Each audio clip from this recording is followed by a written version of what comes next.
My entire family surrounded me at Christmas dinner. Father, mother, brother, all of them demanding I sign a document giving my $2.8 million inheritance to my brother because men are the rightful heirs. 35 guests watched as my father shoved papers in my face. My mother begged me to stop being difficult, and my brother sneered that I didn't deserve what a real man should have. When I refused, my father grabbed my arm hard enough to bruise. That's when my boss, David Morrison, walked through the kitchen door, and the look on my father's face told me he knew exactly how badly he'd just screwed up. My name is Delilah Sinclair, I'm 32 years old, and my family had no idea who I really was. If you're watching this, please subscribe and let me know where you are watching from. This is the story of how one Christmas dinner destroyed my family's reputation, and finally, set me free. 4 weeks before that Christmas confrontation, I sat at my parents' Thanksgiving table and watched my family treat me like I was invisible. I'd arrived 20 minutes late because a client's estate case had an emergency filing deadline. I texted my mother twice to explain, but when I walked into the dining room, she just sighed heavily. "Delilah, you're always late," she said, not looking up from arranging the turkey platter. "Can't you just work a normal job?" I opened my mouth to explain. I'd just closed a $4.5 million estate case that morning, preventing a family from losing their grandfather's legacy to predatory creditors. But my brother Richard Jr. cut me off with a laugh. "Still playing secretary at that little law office?" He grinned at the assembled relatives, who chuckled politely. "When are you going to get a real career, Lila?" I sat down in my assigned seat at the far end of the table, away from where my father held court at the head. Dad didn't even glance at me. He was too busy asking Richard Jr. about his latest real estate deal. "Tell us about the Brookline development, son," Dad said, leaning forward with genuine interest. "I heard you closed 12 million? 15, actually," Richard Jr. said, chest puffing out. "Signed the contracts last Tuesday. It's going to be huge for Sinclair Properties." The family murmured appreciation. My mother beamed. My aunt raised her wine glass in a toast. I stayed quiet. I'd learned years ago that defending myself only made it worse. They'd smile and nod, then change the subject, as if I hadn't spoken. At that table, I was still just Delilah who never achieved anything, no matter what I actually accomplished. But sitting there, picking at my untouched plate, I felt something shift inside me. A quiet voice whispered, "How much longer can you live like this?" The truth was, my life in Manhattan couldn't have been more different from what my family believed. Monday through Friday, I worked on the 42nd floor of a glass tower overlooking Central Park. My office wasn't large. Junior attorneys never got the corner suites. But it had a window, and on clear mornings, I could see all the way to the George Washington Bridge. Morrison and Associates specialized in high-net-worth estate planning. Our clients were the kind of people who owned multiple properties, held complex investment portfolios, and needed someone who understood both tax law and family dynamics.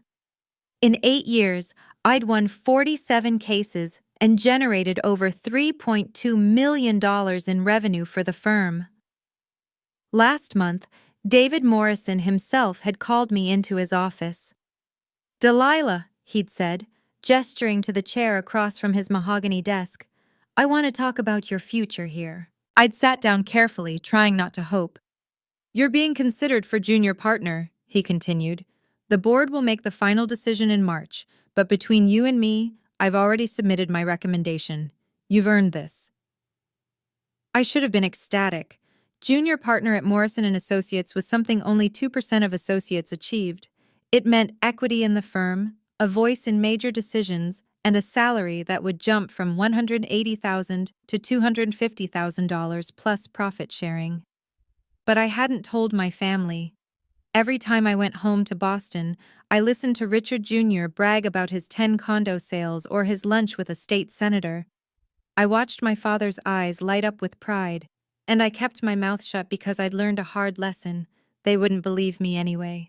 "Delilah, why do you hide your light?" Morrison had asked me once. "Your family should know who you really are."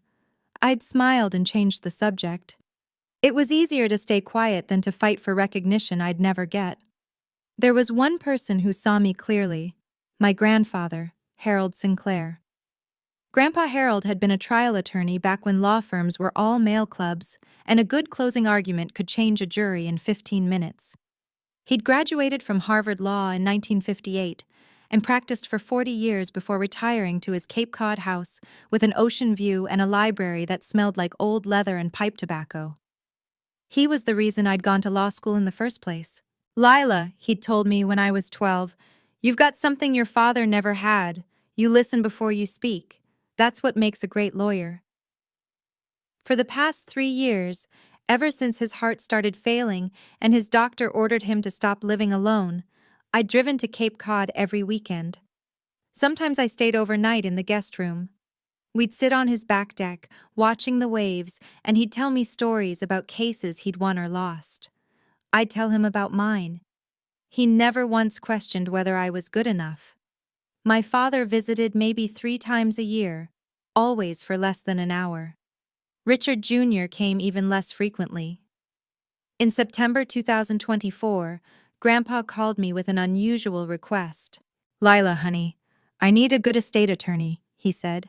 "Someone I can trust to draft something airtight. Do you know anyone?" I'd paused, surprised. "Grandpa, you already have a will. James Hartford did it years ago."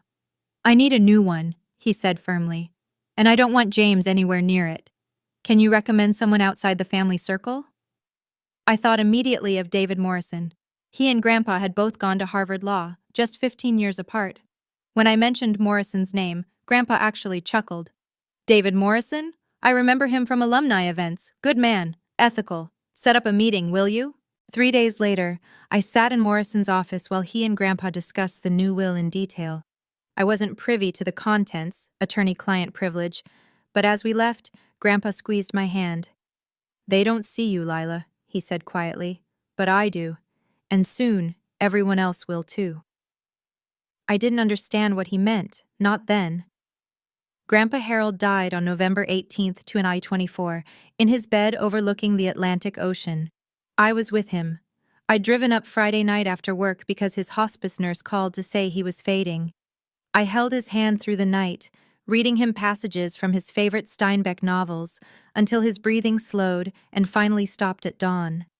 My family arrived 3 hours later. Dad walked in first, took one look at Grandpa's peaceful face, and immediately started making phone calls about funeral arrangements. Richard Jr. hovered awkwardly by the door, checking his phone. My mother cried quietly, but she didn't stay long. She had a charity luncheon at noon.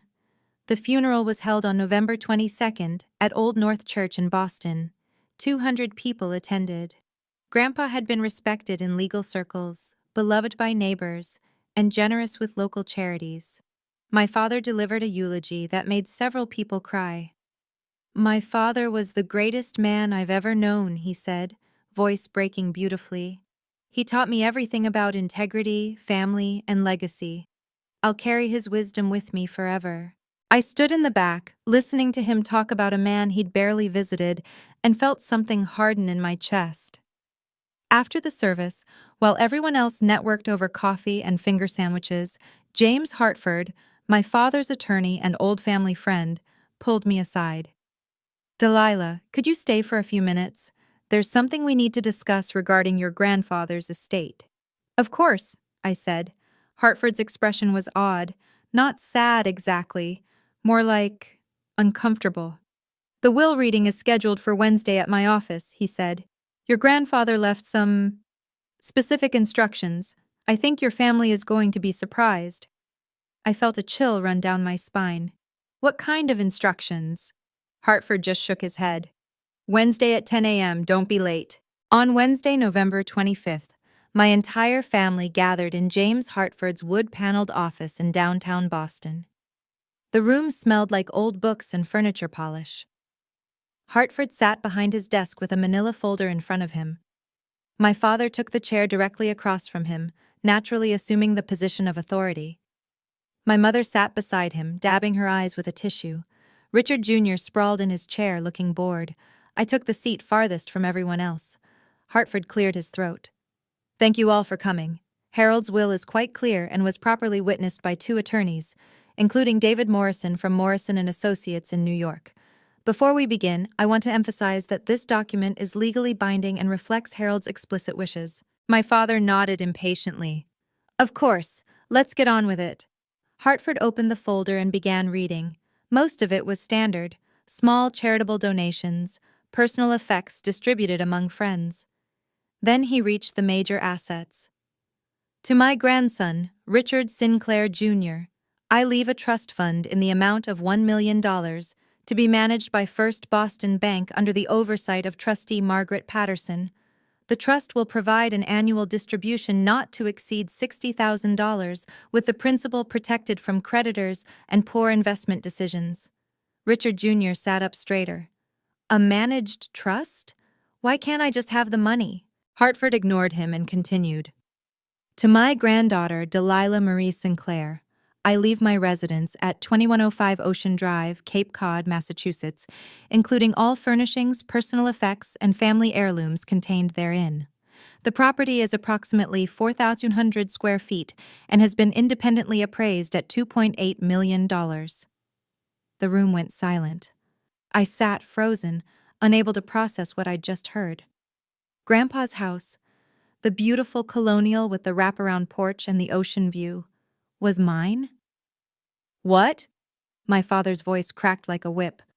That's ridiculous. Hartford held up a hand. Richard, please let me finish.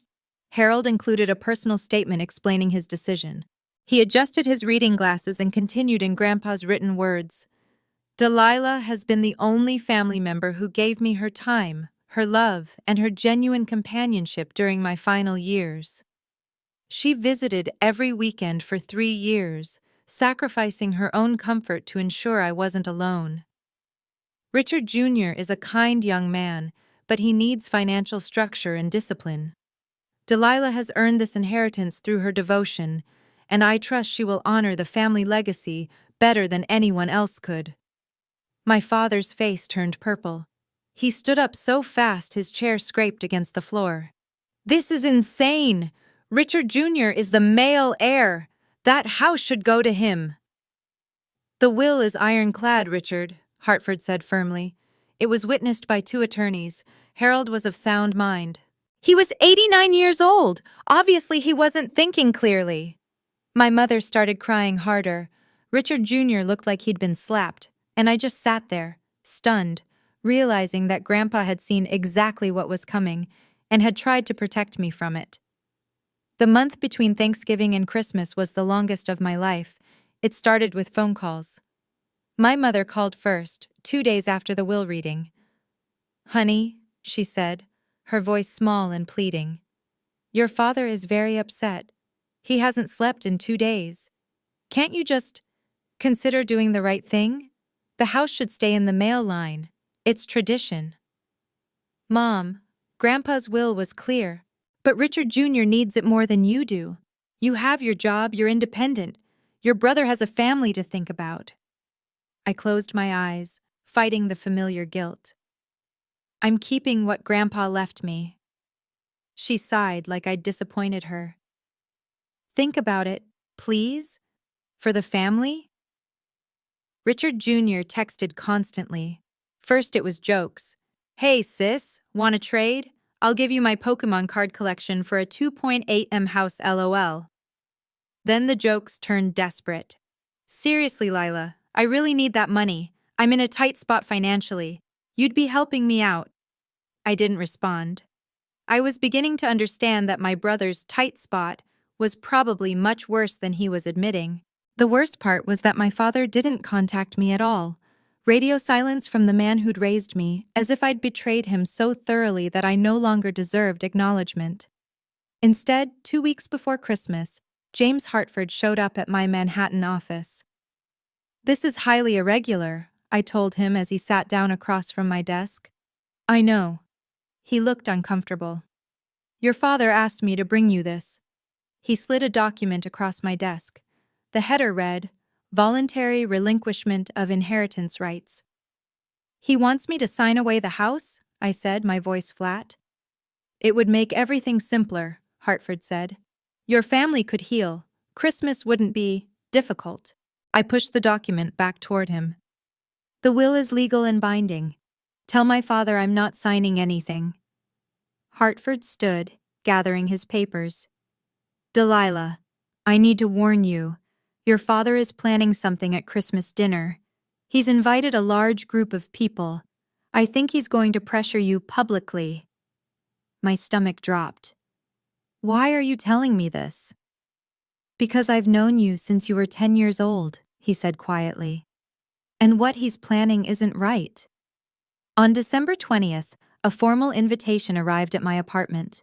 It was cream-colored cardstock with embossed gold lettering.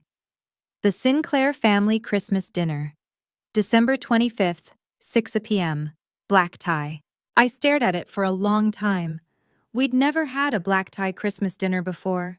Usually it was just immediate family, pajamas by 9 p.m., my mother's famous cinnamon rolls for breakfast the next morning. This was different. This was a performance. I called my best friend and co-worker, Sophia Bennett. She came over within an hour, took one look at the invitation, and said, "Don't go." "If I don't show up, they'll say I'm the problem," I said. "They'll tell everyone I refuse to come because I'm selfish." "Delilah, they're setting you up. Your dad invited, 30 people? He's going to use social pressure to force your hand." "I know." I sank onto my couch. "But if I don't face them now, this will never end." Sophia squeezed my shoulder. "Then promise me you won't sign anything, no matter what they say or who's watching." "I won't," I said. "The house is mine. Grandpa wanted me to have it." What I didn't know, what I couldn't have known, was that David Morrison had received an invitation too. Grandpa Harold and Morrison had been friendly through alumni networks, and my mother had apparently decided to invite Grandpa's friends to make the evening seem more legitimate. Morrison later told me he almost declined. He was supposed to spend Christmas with his daughter in Connecticut, but something about the timing bothered him. A will reading followed by a large family gathering just 1 month later? His lawyer instincts sensed trouble, so he changed his plans, packed a briefcase with documents I didn't know existed, and drove to Boston. He saved my life that night. Or at least, he saved the life I'd spent 8 years building in secret. I arrived at my parents' house at 5:45 p.m. on Christmas Day, 15 minutes early, because I refused to give them ammunition about lateness. The Sinclair mansion sat on Beacon Hill's most exclusive street, 8,000 square feet of federal-style architecture with black shutters and gas lanterns flanking the entrance. My father had bought it 20 years ago when Sinclair Properties took off, and he treated it like a museum of his own success. Tonight, every window blazed with light. A valet service had been hired to park cars. Through the tall windows, I could see people in cocktail dresses and tuxedos milling around with champagne flutes. This wasn't a family dinner. This was a gala. My stomach knotted as I climbed the steps. I was wearing a simple black dress, elegant but understated, nothing like the designer gowns I glimpsed through the windows.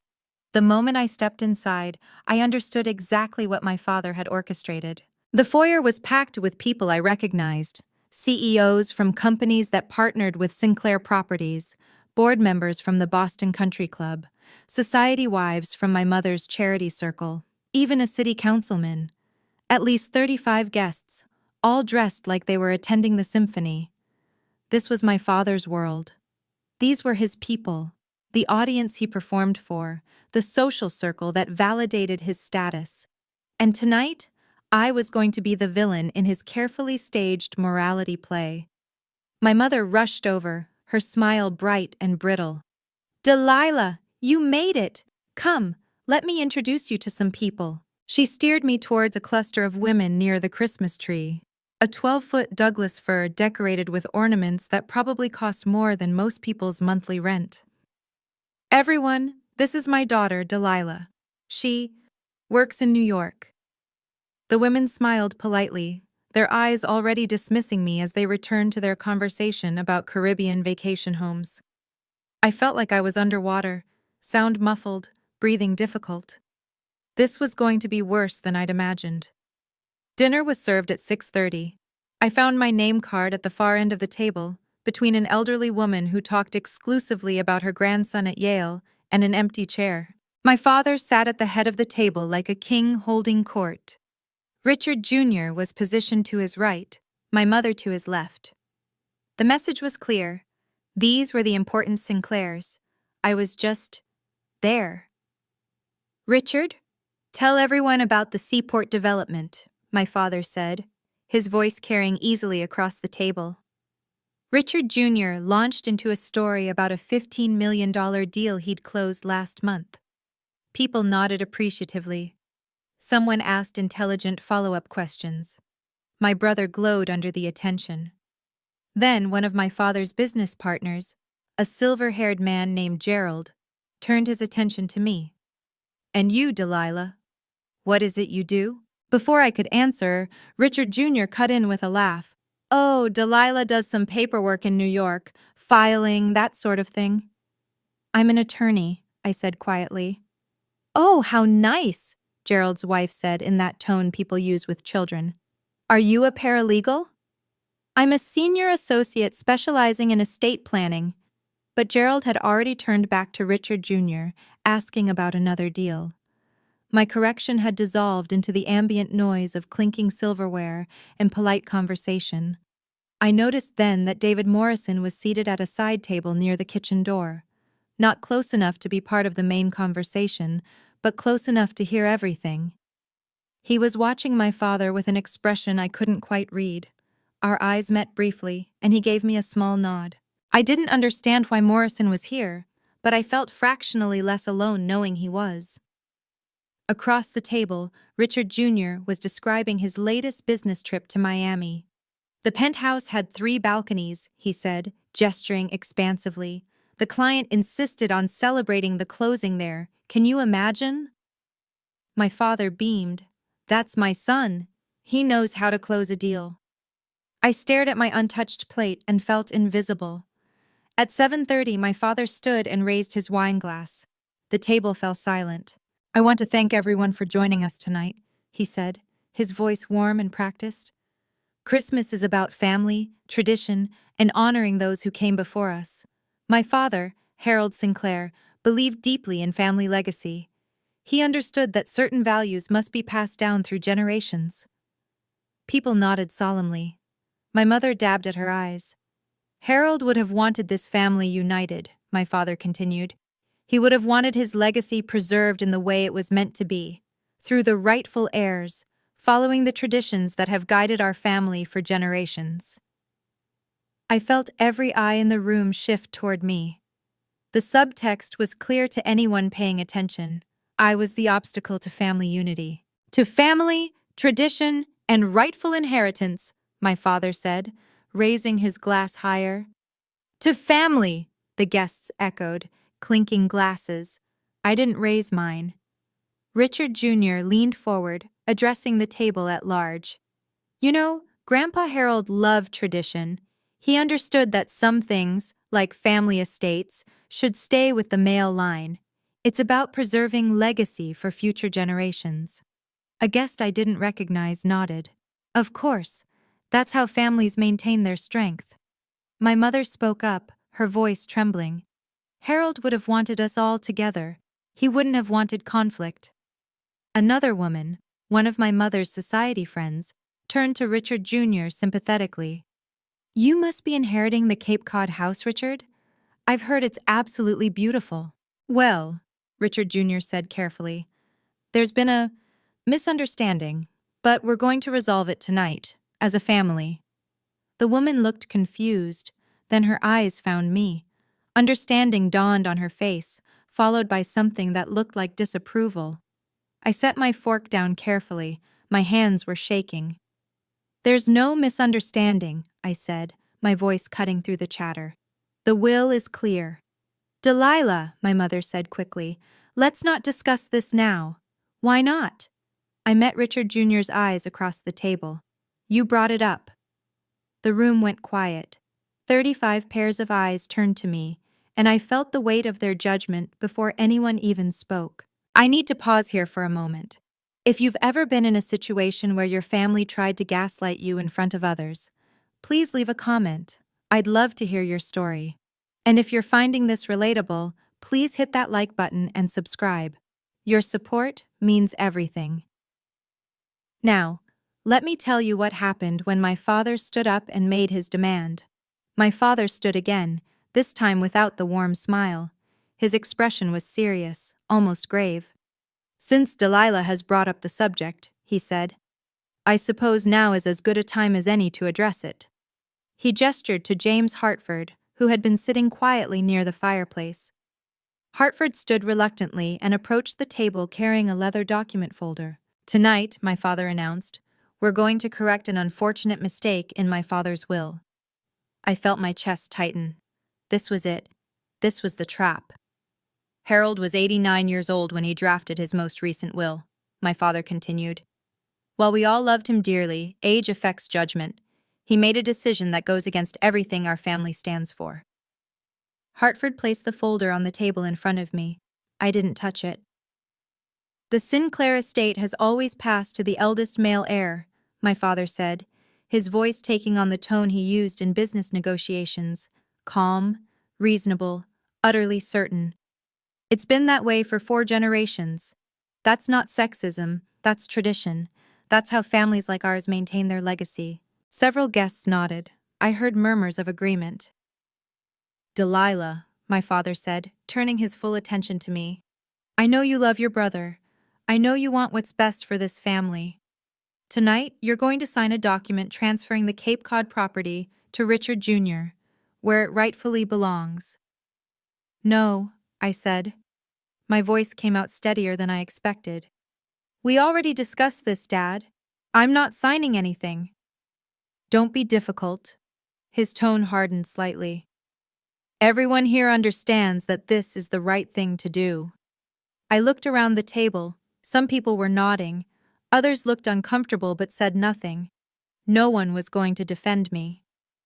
"The will is legally binding," I said. "Grandpa was examined by physicians. He was completely lucid. He made his choice." "His choice was wrong," Richard Jr. burst out. He stood up, face flushed. "Come on, Delilah. Don't be selfish. I need that house. I have a wife and kids to think about." "What do you have?" "Just a job." The words hit like a slap. Just a job. As if the career I'd built meant nothing. As if 8 years of 80-hour weeks and fought battles counted for less than his ability to exist as a male Sinclair. "This isn't about need," I said. "It's about respect. Grandpa respected me enough to leave me something meaningful. I'm not going to disrespect his wishes." My father's expression turned cold. "You're embarrassing yourself, Delilah. Everyone in this room knows what the right thing to do is. Don't make this harder than it needs to be." My mother started crying. Not dramatic sobs, just quiet tears sliding down her carefully made-up face. "Delilah, please," she said. "Your father has worked so hard to build this family's reputation. Can't you think of him for once? Can't you think of all of us?" The guilt hit hard and familiar. I'd spent my entire life trying to make my mother happy, trying not to cause problems, trying to be the daughter who didn't make waves. "I am thinking of the family," I said. "Grandpa was family too." "Harold made a mistake," my father said flatly. "He was old. He wasn't thinking clearly." An aunt, my father's sister Patricia, spoke up from the middle of the table. "Delilah, in our family we respect the men. That's how we were raised. That's how civilization works. Women don't inherit the primary estates." A few people nodded. I felt my face flush with humiliation and rage. Richard Jr. tried a different approach. "Look, Lila, I'm not trying to be mean here, but let's be realistic. You're 32 and single. You have a little job in New York. I have actual responsibilities, a wife, 2 kids, a mortgage. Dad's grooming me to take over Sinclair Properties someday. I need assets. I need that house." "A little job?" I repeated, my voice dangerous now. But Richard Jr. was on a roll. I'm not saying it's not nice that you have a career, but come on, you're doing paperwork. I'm running million-dollar deals. There's a difference. Someone at the table, I didn't see who, murmured agreement. My father leaned forward, his hands flat on the table. Everyone here knows what the right thing to do is, Delilah. Don't embarrass yourself further. Sign the document. Let's move past this unpleasantness and enjoy Christmas as a family. The pressure was suffocating. 35 people watching me, most of them agreeing with my father, waiting for me to fold like I'd always folded before. But I thought about Grandpa's hand squeezing mine. They don't see you. But I do. No, I said. I'm not signing. I'm not. My father's face changed. The reasonable businessman mask slipped, revealing something uglier underneath. He walked around the table toward me. I stood up instinctively, my chair scraping backward. You will sign this, he said, his voice low and threatening. Right now. No, Dad, I won't. Do you want to ruin this family's reputation? He shoved the document into my hands. Do you want everyone here to know what a selfish, ungrateful daughter you are? Sign it. Dad, please. You've always been difficult, he hissed. Always had to make everything about you, but not tonight. Tonight, you're going to do as you're told. I tried to hand the document back. I can't. It's not right. His hand shot out and grabbed my upper arm.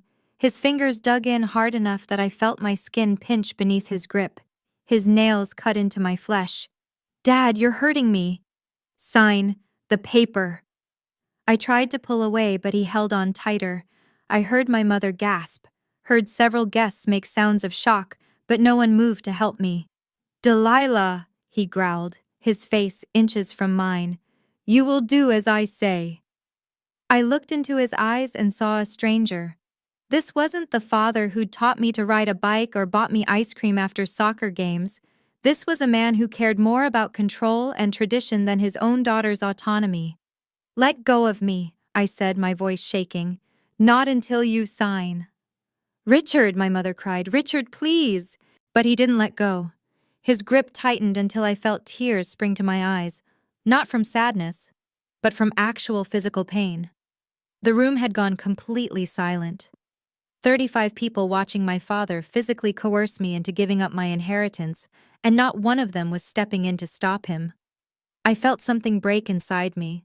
Not my will, that stayed intact. But the illusion that my family loved me more than they loved their outdated ideas about gender and inheritance. Richard. The voice came from the kitchen doorway, calm and authoritative. I wouldn't do that if I were you. Everyone's head swiveled toward the sound. David Morrison stood there in a charcoal suit, briefcase in hand, his expression colder than I'd ever seen it.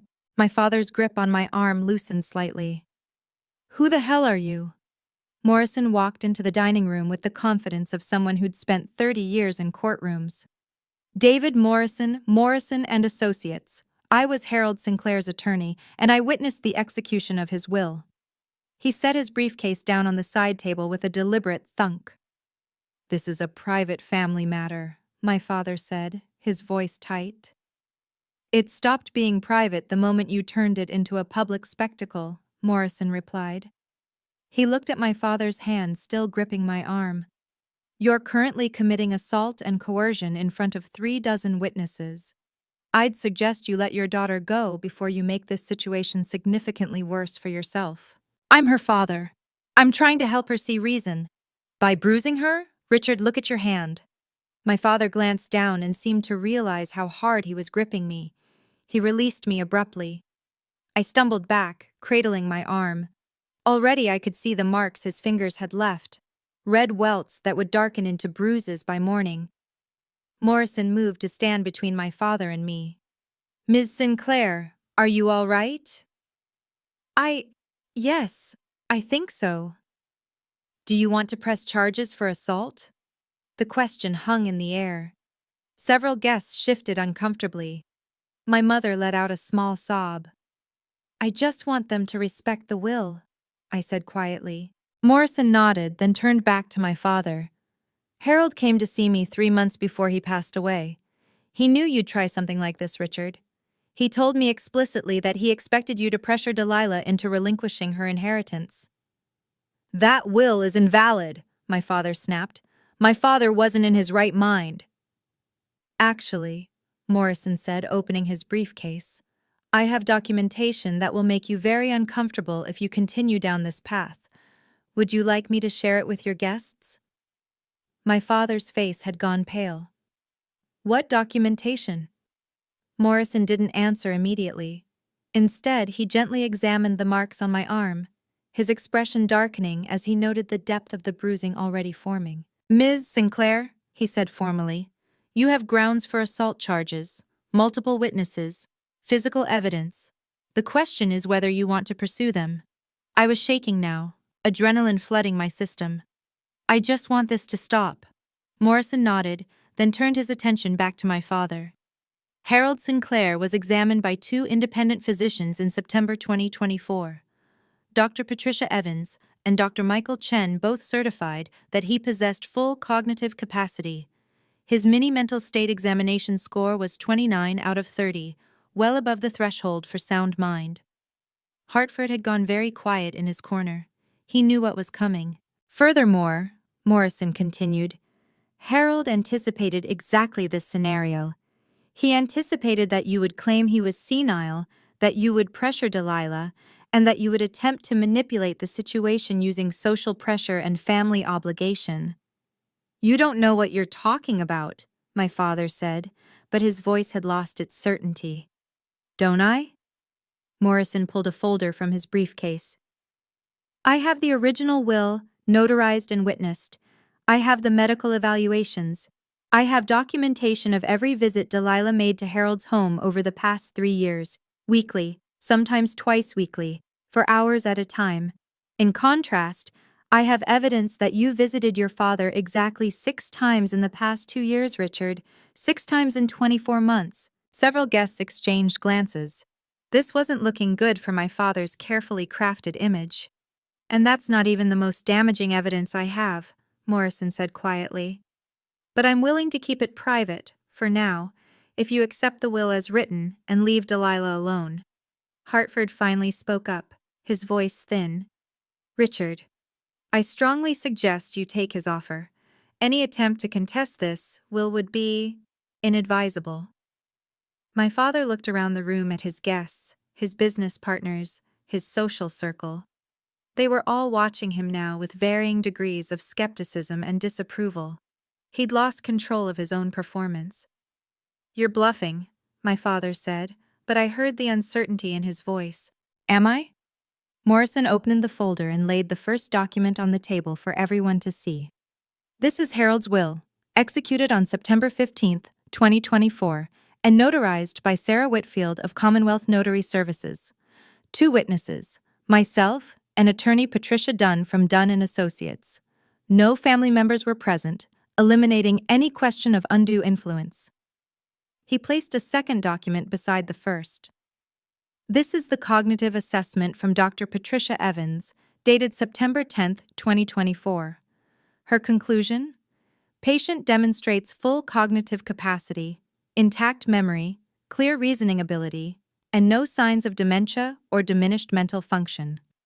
She scored him 29 out of 30 on the MMSE. Most healthy adults don't score that high. Richard Jr. leaned forward. Okay, but that doesn't prove anything. Delilah could have manipulated him emotionally. Interesting theory, Morrison said. Let's examine it. Delilah, how many times did you visit your grandfather in the last 3 years of his life? Every weekend, I said quietly. Sometimes I'd stay overnight. Morrison pulled out a small notebook. I have Harold's calendar logs. He meticulously recorded every visitor. In the 3 years between November 2021 and November 2024, Delilah visited 148 times. Richard Sr., you visited 6 times. Richard Jr., you visited 4 times, and 3 of those were holidays when you stopped by for less than an hour. The silence was deafening. So when you talk about manipulation, Morrison said, you're suggesting that the person who actually showed up, who sat with Harold through doctor's appointments and late-night fears and lonely Sunday afternoons, that person manipulated him? While the family members who couldn't be bothered to visit somehow had his best interests at heart? A woman near the end of the table, one of my mother's society friends, whispered to her companion. The whisper carried, "I had no idea she was the one taking care of him." "That's enough," my father said. "We don't need to air family business." "You made it public business when you invited 35 people to witness your coercion," Morrison interrupted. "But if you insist, we can stop right now. Accept the will as written, apologize to your daughter, and we can all go home." My father's jaw clenched. "I won't let my father's estate be stolen by—" "Then I suppose I have no choice." Morrison pulled out a small recording device. "Harold anticipated you wouldn't accept the documentation, so he recorded a video statement on August 20th, 2024, with me present as witness. He wanted to make his intentions absolutely clear." My mother made a small sound of distress. "Richard, maybe we should—" "Play it," my father said coldly. Morrison pressed play. Grandpa's voice filled the room, strong, clear, unmistakably lucid. "My name is Harold James Sinclair. I'm 89 years old, of sound mind and body, though my heart isn't what it used to be. I'm making this recording to clarify my testamentary wishes in case, no, when, my son Richard attempts to override them." Several guests looked shocked. This wasn't the rambling of a confused old man. "Richard, if you're hearing this, it means you've done exactly what I feared. You've tried to bully Delilah into giving up what I left her. Let me be perfectly clear. I left her the Cape Cod house because she earned it, not with money, not with empty promises, with time, with presence, with love." My eyes burned with tears. "Richard Jr. is a good boy, but he's financially irresponsible. I've left him a trust fund to be managed by professionals because I know he'll squander anything he can access freely. Delilah has shown herself to be responsible, ethical, and devoted. The house goes to her because I trust her with my legacy more than I trust anyone else." The recording paused for a moment, then Grandpa continued, his voice harder. "Richard, you haven't visited me more than a handful of times in 3 years. You were too busy building your empire, too busy being important. But Delilah came every weekend. She read to me. She held my hand when I was frightened. She chose to be there, not because she wanted my money. She has her own successful career, but because she loved me. I wish I could tell you my father apologized right then, but we're not done yet. If you've ever had a moment where the truth finally came out and people had to face what they did, drop a fire emoji in the comments. And please, if this story is resonating with you, share it with someone who needs to hear it. Now, let me tell you about the reveal that changed everything. The recording ended. Grandpa's voice disappeared, leaving only silence and the sound of my mother crying. My father stood frozen, his face ashen. "This doesn't change anything. Delilah is nobody. She's a secretary with delusions." "Nobody?" Morrison's voice cut like a blade. "Richard, you really don't know your own daughter at all, do you?" He turned to address the room. "Let me properly introduce Delilah Sinclair, since her own family seems incapable of seeing her clearly." I wanted to disappear, but Morrison continued, steady and sure. "Delilah isn't a secretary. She's not a paralegal. She's a senior associate at Morrison & Associates, one of the top 5 estate planning firms in New York. Over the past 8 years, she's won 47 cases and generated $3.2 million in revenue for our firm." I saw heads turn, expressions change from dismissal to surprise. "She's currently being considered for junior partner, an honor achieved by less than 2% of associates. The board will make the final announcement in March, but I submitted my recommendation 3 months ago. In my 30 years of practice, I've only recommended 6 people for partnership. Delilah is one of them." Gerald, the silver-haired man who'd asked about my paralegal work earlier, looked stunned. "Morrison & Associates? That firm handles the Caldwell estate, the Jenkins Trust." "Among others," Morrison said. "Delilah personally managed the restructuring of the Martinez family holdings last year. a $4.5 million estate that was headed for disaster. She saved it with strategy, dedication, and brilliant legal work. My mother turned to me, her face pale. "Honey, why didn't you tell us?" I looked at her, at all of them, and felt something hard and certain settle in my chest. "I tried," I said quietly. "But every time I mentioned my work, you called it paperwork. You called me a secretary. You asked when I'd get a real career. So I stopped trying." Morrison wasn't finished. He turned to my brother, his expression hardening. "And since we're being honest tonight, Richard Jr., would you like to tell everyone why you really need that $2.8 million house?" My brother's face went white. "I don't know what you're talking about." "Don't you?" Morrison pulled another document from his briefcase. "I'm the trustee overseeing your $1 million inheritance. That means I have legal access to your financial records to ensure the trust is being managed properly. You've been very busy, Richard." "Dad," Richard Jr. started. "He owes $803,000 to offshore gambling accounts," Morrison said flatly. "Online poker, sports betting, cryptocurrency gambling. He planned to sell the Cape Cod house immediately to pay off his debts before your father found out." My father's head swung toward Richard Jr. "What? Dad, I can explain. $800,000? My father's voice rose to a roar. "You've been lying to me about gambling debt?" "I was going to tell you, I just needed to figure it out first." "Harold knew," Morrison said. "That's why he left you a managed trust instead of liquid assets. He knew you'd blow through it in a year. He was trying to protect you from yourself." Several guests were standing now, edging toward the door. A scandal was one thing. Financial recklessness and debt was something else entirely in Boston's elite circles. "I'm sorry," Richard Jr. said desperately. "I'm sorry. I have a problem. I need help." But the damage was done. My father sank into his chair, his carefully constructed Christmas spectacle collapsing around him. Gerald and two other business partners were putting on their coats. The women from my mother's charity circle were whispering urgently to each other. The Sinclair's perfect family image was shattering in real time, and everyone was watching. Within 20 minutes, the dining room had emptied. Gerald stopped to shake my hand on his way out.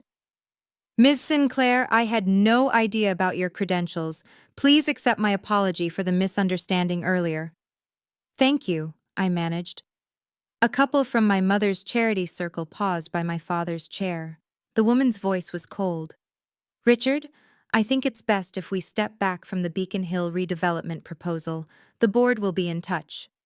They left before he could respond. I watched person after person make polite excuses and disappear into the snowy Boston night. Some avoided eye contact with my parents entirely. Others offered sympathetic looks, directed at me, not my father. The city councilman, who'd been laughing at Richard Jr.'s stories an hour ago, slipped out the front door without saying goodbye. Two board members from the Boston Country Club left together, their low conversation impossible to hear but easy to interpret from their expressions. By 9 p.m., only family remained. And Morrison, still standing near the kitchen door with his briefcase, watching everything with the calm attention of someone documenting events for future reference. My father sat at the head of the empty table, staring at nothing. My mother was crying quietly into her napkin. Richard Jr. had disappeared upstairs. The dining room, which had been so full of light and noise and champagne just hours ago, felt cavernous and cold. Hartford approached me cautiously. "Ms. Sinclair, I want to apologize. I should never have brought that relinquishment document to your office. What your father asked me to do was unethical." "Thank you," I said. My voice sounded distant to my own ears, like I was underwater. "The will stands as written," Hartford continued. "And if you want my advice, document those bruises, photograph them, just in case." I looked down at my arm. The marks where my father had grabbed me were already turning purple. After Hartford left, my father finally looked at me. "Delilah." His voice was rough, unfamiliar. I didn't know you were so successful. You never said, "Didn't know?" I cut him off. Or didn't care enough to ask. He flinched. I thought you needed guidance. I was trying to protect the family legacy. By grabbing me hard enough to leave bruises? I held up my arm so he could see the damage. By humiliating me in front of 35 people? That's not protection, Dad. That's control. I never meant to hurt you. Yes, you did. My voice was steady now, clear. You meant to hurt me into submission. You meant to make me feel small enough that I'd give up what was rightfully mine. My mother reached for me. Honey, your father is sorry. He just… Is he? I turned to my father. Are you sorry you did it? Or are you sorry you got caught? Silence. That's what I thought. I picked up my purse. I'm leaving. Delilah, please, my mother started. No, Mom. You sat there and watched him grab me. You cried about family unity while he physically forced me to sign away my inheritance. You chose him over me. Again. My mother's face crumpled, but I couldn't bring myself to comfort her. Not tonight. I turned to Richard Jr., who'd crept back downstairs and was hovering in the doorway. And you were willing to let me give up $2.8 million to pay your gambling debts? You couldn't even be honest about why you needed it? I'm sorry, Lila, he said, and at least he sounded genuine. I'm so sorry. I was desperate. I need help. You should have asked for help, I said, not tried to steal from me. I walked toward the door where Morrison was waiting. My father called after me. What do you want from us? I turned back. I want you to respect me, and until you can do that, I want you to leave me alone. Morrison drove me back to Manhattan. I sat in the passenger seat of his Mercedes, watching Boston's lights fade behind us, my body shaking with delayed shock. Are you okay? He asked after 15 minutes of silence. I don't know. I looked down at my hands, which were trembling. I just watched my entire family implode on Christmas. You watched them reveal who they've always been, Morrison corrected gently. You just finally saw it clearly. Did you know? I asked. When Grandpa came to you in September, did you know he was protecting me from this? Morrison was quiet for a moment. Harold told me he expected your father to challenge the will. He said Richard had never been able to see past tradition to see his own daughter. He asked me to look after you if things got difficult. Why didn't you tell me? He wanted you to stand up for yourself first, Morrison said. He told me Lila needs to know her own strength before anyone can help her. But make sure you're there when she needs backup. My eyes burned. I didn't feel strong tonight. But you were. You said no. You held your ground even when your entire family and 35 guests were pressuring you. Do you know how rare that is? We drove in silence for another mile. Finally, Morrison spoke again. When we get back to the city, take a few days off. I'll handle the Carmichael estate closing. You need time to process this. What about work? The partnership decision? Morrison glanced at me. Delilah, the partnership is yours. That's not up for debate. You've earned it 100 times over. But right now, you need to take care of yourself. He reached into his jacket pocket and pulled out a business card. My therapist. She specializes in family trauma. Call her. I took the card, my throat tight. Thank you for everything. You don't need to thank me for treating you with basic decency, Morrison said. That should be the minimum. 3 days later, James Hartford called my cell phone. Ms. Sinclair, I wanted to follow up regarding the events of Christmas evening. May I speak candidly? Of course. I've been practicing law for 30 years, he said. I've never witnessed anything like what your father did. I'm calling to formally apologize for my role in it. I should never have brought that relinquishment document to your office. Thank you for saying that. I also want to confirm that Harold's will is ironclad, Hartford continued. Your father has consulted me about contesting it, but I've strongly advised against that course of action.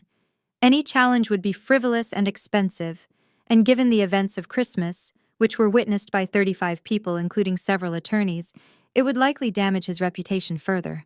Is he going to drop it? I asked. I believe so, particularly because Mr. Morrison has made it clear that he has additional documentation he'd be willing to present in court if necessary. I wondered what else Morrison had in that briefcase. There's one more thing, Hartford said, about the assault. You would be well within your rights to press charges. I witnessed it. So did 34 other people. I'd thought about it. I'd photographed the bruises, which had turned a spectacular purple-black, but the idea of dragging my family through criminal court made me feel sick. I'm not going to press charges, I said, but I want you to tell my father something for me. Of course. Tell him that if he tries anything else, if he contests the will, if he pressures me again, if he sends anyone else to convince me to sign away my rights, I will press charges. And I will make sure every business partner, every country club member, and every society contact he has knows exactly what he did. There was a pause. Then Hartford said quietly, I'll deliver the message. On New Year's Eve, my mother called. I almost didn't answer, but something made me pick up. Delilah? Her voice was small. Could you come to the house, just for an hour?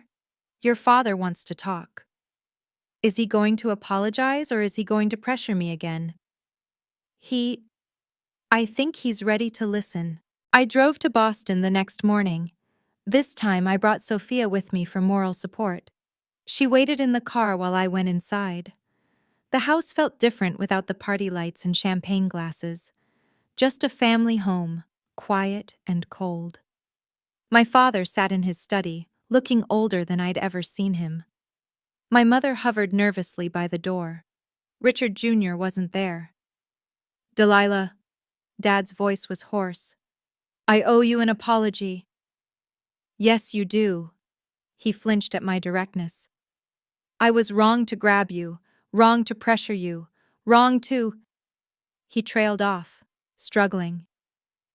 I spent so long believing that family legacy meant passing things to sons that I never stopped to ask if that belief was right. And now? I asked. I don't want to lose you. He looked up, and I saw genuine regret in his eyes. 3 business partners have pulled their contracts. The country club asked me to step down from the board. People I've known for 20 years aren't returning my calls. I thought I was protecting our legacy, but all I did was destroy it. You destroyed it by valuing tradition over people, I said. By valuing control over love. I know. He stood, but didn't approach me. I'm asking, can you forgive me? I thought about that for a long moment. About the years of being dismissed and overlooked. About the bruises on my arm that were only now fading to yellow-green. About watching him perform for guests while treating his own daughter like a possession. I'm keeping the house, I said. I'm keeping everything Grandpa left me. That's not negotiable. I understand. And I need space. Real space. No phone calls demanding I come home. No guilt trips about family obligations. If we're going to rebuild any kind of relationship, it has to be on my terms. My father nodded slowly. What are your terms? I'll think about it, I said. And when I'm ready, I'll let you know. Until then, respect my boundaries. I turned to leave, then paused. I wanted your approval my whole life, Dad, but I don't need it anymore. I know my worth. I finally see what Grandpa saw, and that's enough. Sophia and I drove back to Manhattan in comfortable silence. She knew me well enough not to push. Somewhere around the Connecticut border, I finally spoke. I spent 32 years trying to earn their love, I said. Trying to be perfect enough, accomplished enough, quiet enough.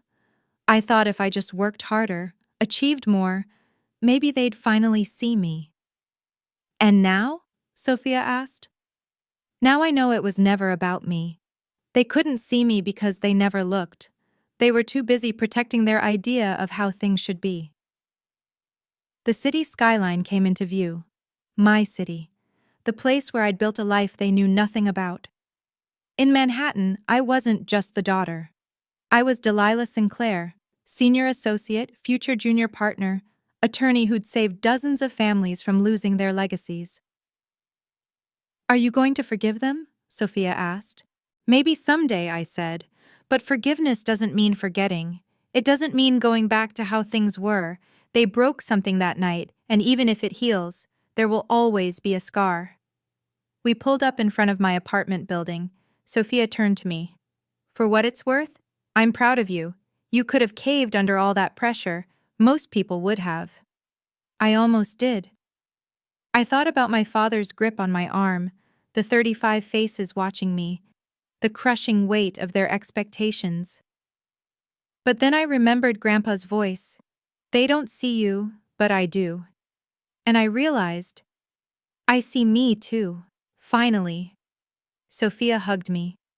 That's all that matters. I went upstairs to my apartment, looked around at the life I'd built in secret, and made a decision. I was done hiding, done shrinking, done pretending to be less than I was to make other people comfortable. Starting tomorrow, the world would know exactly who Delilah Sinclair was. The news broke on January 2nd, 2025. Sophia texted me at 8 a.m. Check the Boston Globe, business section. I pulled up the website on my laptop, and there it was. Sinclair Properties CEO faces backlash after family incident. The article was careful with its language, no explicit accusations, but the implication was clear.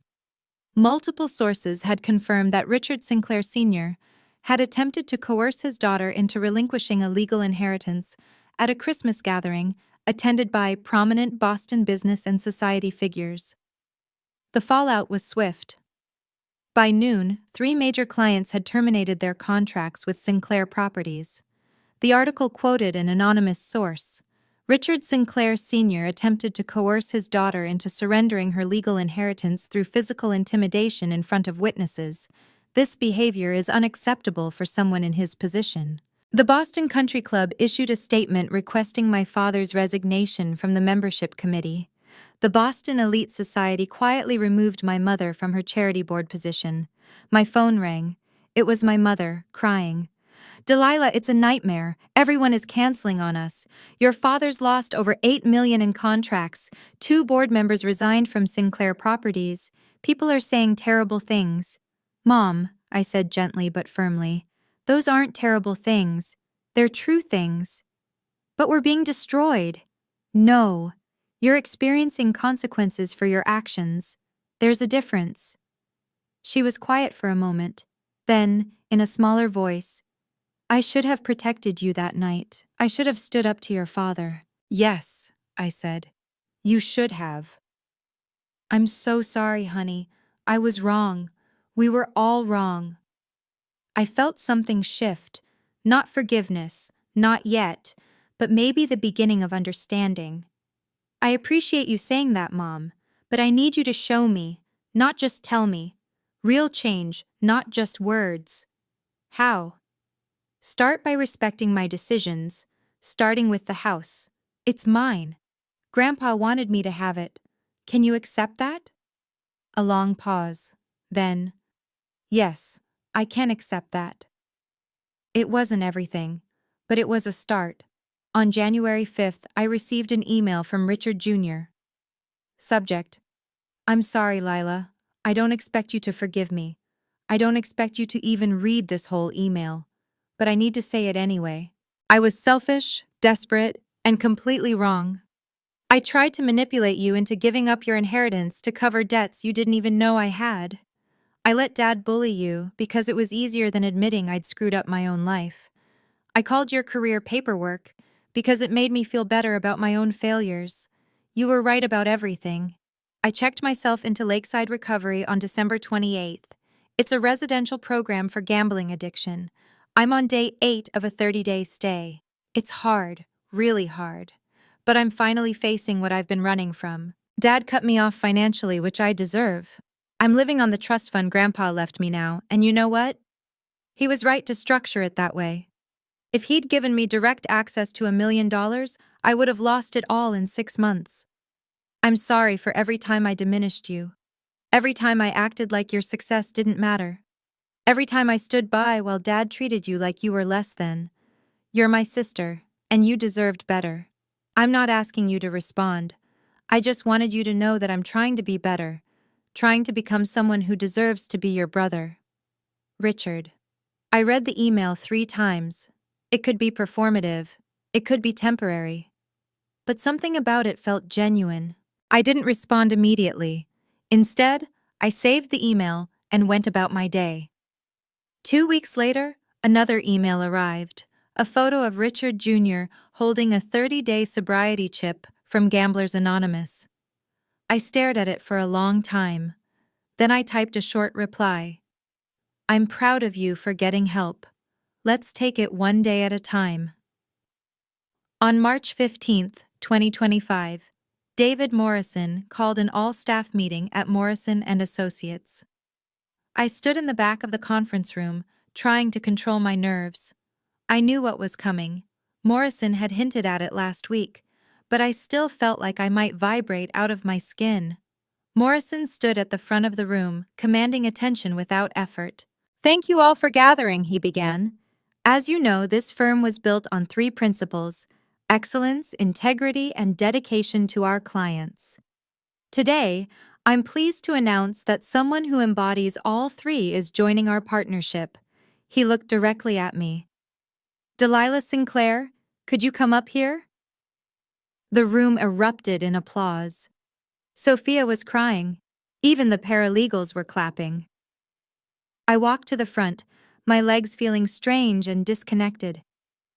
Delilah has spent 8 years at this firm, Morrison said. She's won 47 cases, generated over $3.2 million in revenue, and earned the respect of every attorney she's worked with. More importantly, she's shown unwavering integrity even when faced with tremendous personal pressure. He didn't mention Christmas directly, but several people who'd heard the story nodded knowingly. It's my honor to announce that, effective immediately, Delilah Sinclair is a junior partner at Morrison and Associates. More applause. Sophia rushed over to hug me.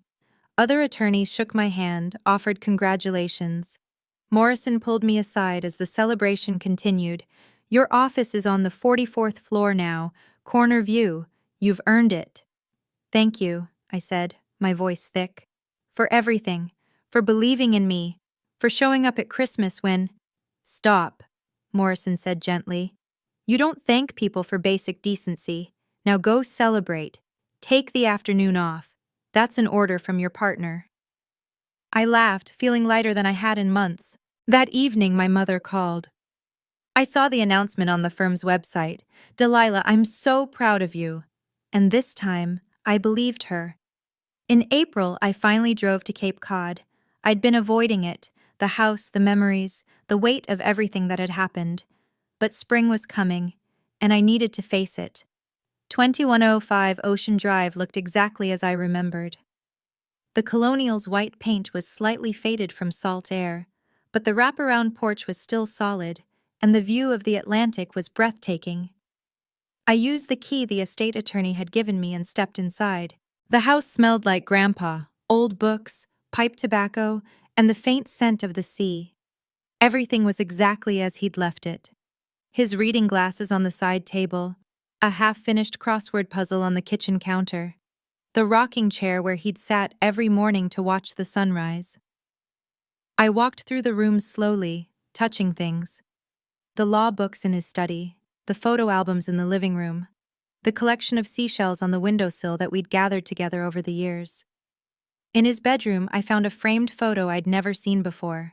Grandpa and me at my law school graduation. I was wearing my cap and gown, grinning. He was looking at me with such obvious pride that it made my chest ache. Underneath the photo was an envelope with my name on it. I opened it with shaking hands. My dearest Lila, if you're reading this, it means everything went as I expected. Richard tried to take the house from you. I'm sorry you had to face that, but I knew you were strong enough to handle it. This house is yours because you earned it with love, not obligation. Do whatever you want with it. Keep it, sell it, turn it into something new. The choice is yours, and I trust you to make the right one. Remember, you were never the problem. You were never too much or not enough. You were always exactly who you were meant to be. They just couldn't see it. I love you. I'm proud of you. And I'm so glad I got to know the remarkable woman you became. Grandpa. I sat in his rocking chair, holding the letter, and cried. Not from sadness, but from the overwhelming relief of being seen, being valued, being loved for exactly who I was. I decided then, I would keep the house. I'd renovate one room into a home office, spend weekends here, honor Grandpa's memory by living the life he'd wanted me to have. A life where I never had to shrink again. In June, my father sent me a letter. It arrived in a cream-colored envelope, handwritten address, 3 pages of careful script. Delilah, I've been in therapy for 3 months now. Dr. Walsh is helping me understand why I reacted the way I did at Christmas, and why I've spent your entire life treating you as less important than your brother. The short answer is, I was raised to believe that men carried family legacy, and I never questioned it. I never stopped to ask if that belief was right, or fair, or even rational. I just accepted it as truth. The longer answer is that I was threatened by your independence. You didn't need me. You built a life I knew nothing about. That terrified me, so I tried to diminish it. I was wrong, about everything. I grabbed you. I hurt you. I humiliated you in front of people to force you into obedience. There's no excuse for that. I don't expect you to forgive me, but I want you to know. I see you now. I see how wrong I was, and how remarkable you've always been. I'm sorry it took losing everything to open my eyes. If you're willing, I'd like to try again. Slowly, on your terms. Dad. I read the letter 3 times, then called him. Dad, I got your letter. Delilah. His voice cracked. I didn't know if you'd respond. I'm not ready to forgive you completely, I said carefully, but I'm willing to try, slowly, if you respect my boundaries. I will, I promise. Let's start small, I said. Coffee once a month. No talk about inheritance or business. Just us, getting to know each other as adults. I'd like that. He sounded like he was crying. Thank you for giving me a chance. Don't waste it, I said, not harshly, but firmly. I won't. Thank you so much for watching my story. If you've been in a similar situation, please know you're not alone, and you're not wrong for protecting yourself. If this resonated with you, please like, comment, and subscribe. Your support helps me share these stories. And check the description for resources on setting boundaries with toxic family members. Now, let me tell you what happened 1 year later. Christmas 2025 was different. I hosted it at the Cape Cod House, my house now, renovated and welcoming. The ocean crashed against the shore outside. A fire crackled in the fireplace. The tree was smaller, simpler, decorated with ornaments that actually meant something. My mother arrived first, carrying homemade cinnamon rolls. The house looks beautiful, honey. Thanks, Mom. Richard Jr. came next with his wife and kids. He'd been sober for 11 months and working a regular job at a marketing firm. Nothing glamorous, but honest work he'd earned himself. Uncle Lila, my niece squealed, running to hug me. Hey, kiddo! Want to see the beach? Sophia arrived with her girlfriend, and my friend from law school, Marcus, brought wine. This was my chosen family, mixed with the relatives who'd proven they could change. My father wasn't there. We'd had coffee twice a month for the past 6 months, slowly rebuilding something that resembled a relationship. But holidays were still too weighted, too complicated. Maybe next year. Over dinner, Richard Jr. raised his glass. I want to say something. Lila, a year ago I was a mess. I blamed everyone else for my problems, and I tried to take something from you that you'd earned. You had every right to cut me out of your life. Instead, you gave me space to get better, and you didn't slam the door completely. Thank you.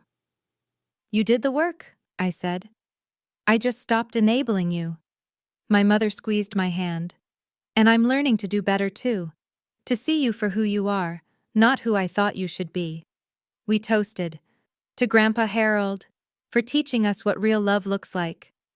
It wasn't perfect, but it was honest. And for the first time in my life, I felt like I had a family who actually saw me. By the end of 2025, my client list had grown by 40%. I'd developed a specialization in family inheritance disputes, helping people navigate exactly the kind of toxic dynamics I'd experienced. My reputation spread. Clients sought me out specifically because I understood the emotional weight of these cases, not just the legal mechanics. In September, I was invited to speak at the National Estate Planning Conference. My topic: protecting clients from family coercion and undue influence. Standing at that podium, looking out at 300 attorneys, I thought about the girl who used to hide her success to avoid making her family uncomfortable. Inheritance disputes are never just about money, I told the audience. They're about worth, recognition, and who gets to decide your value. Our job is to ensure our clients' autonomy is protected, even from their own families. The presentation received a standing ovation. Morrison found me afterward. You know what Harold would say if he could see you now? What? That's my girl. Morrison smiled. You've become exactly what he knew you'd be. Not despite your family's treatment, but because you finally stopped letting them define you. I looked around the conference hall, my peers, my colleagues, my chosen professional family. I'd built this, all of it, and no one could take it from me. On a quiet Sunday in late December, I stood on the deck of the Cape Cod house, watching the sun set over the Atlantic. The sky was painted orange and pink, the waves rolling in steady and sure. I held a framed photo of Grandpa, the one from my law school graduation, and felt his presence in the salt air. Thank you, I whispered to the ocean, to the sky, to his memory. They say blood is thicker than water. But the full quote is, "The blood of the covenant is thicker than the water of the womb."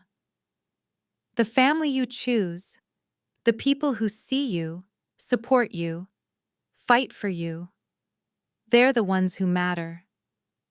I didn't lose my family that Christmas. I lost the illusion that their approval defined me. And in losing that, I found something infinitely more valuable: myself. I turned, walked back inside the house, and closed the door gently behind me.